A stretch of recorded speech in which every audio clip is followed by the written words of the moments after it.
ফেনী, কুমিল্লা, নোয়াখালী সহ দেশের 12টি জেলায় ভয়াবহ বন্যার কবলে পড়েছে। এসব অঞ্চলে আটকা পড়েছে লাখ লাখ মানুষ। ক্রমশই খাবার পানির সংকট আরো তীব্র হচ্ছে। এরই মধ্যে মৃত্যুর ঘটনাও ঘটেছে। দেখা দিয়েছে মানবিক বিপর্যয়। এমন বিপর্যয়ে সামাজিক যোগাযোগ মাধ্যমে পোস্ট করে সচেতনতা বৃদ্ধি করেছেন ক্রিকেটাররাও।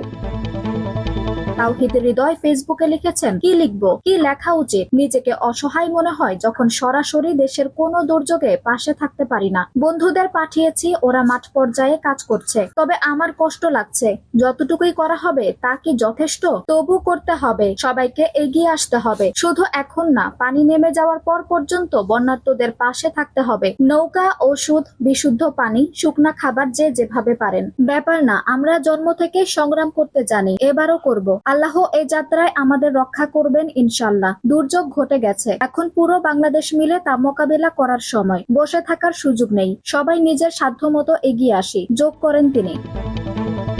শরীফুল ইসলাম লিখেছেন, রাব্বানা কশিফ আন্নাল আযাবা ইন্না মুমিনুন। হে আমাদের রব, আমাদের থেকে আযাব দূর করুন, নিশ্চয়ই আমরা মুমিন হব। সূরা আদ-দুখান আয়াত নাম্বার 12। হে আল্লাহ, বন্যা কবলিত মানুষের প্রতি সহায় হন, আমিন।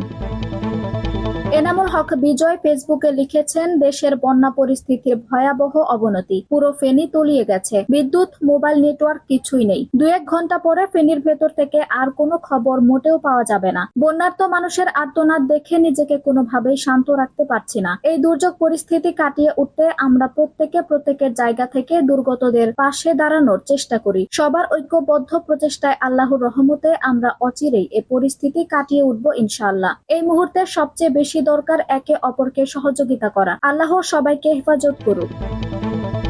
নুরুল হাসান সোহান ফেসবুকে বন্যা কবলিত এলাকার এক শিশুর ছবি পোস্ট করে লিখেছেন, এই ছবি দেখার পর নিজেকে সম্পূর্ণ অসহায় লাগছে। আল্লাহ দয়া করে তাদের এই পরিস্থিতিতে সাহায্য করুন। আঞ্জুম হক আরবি, টাইম নিউজ ডেস্ক।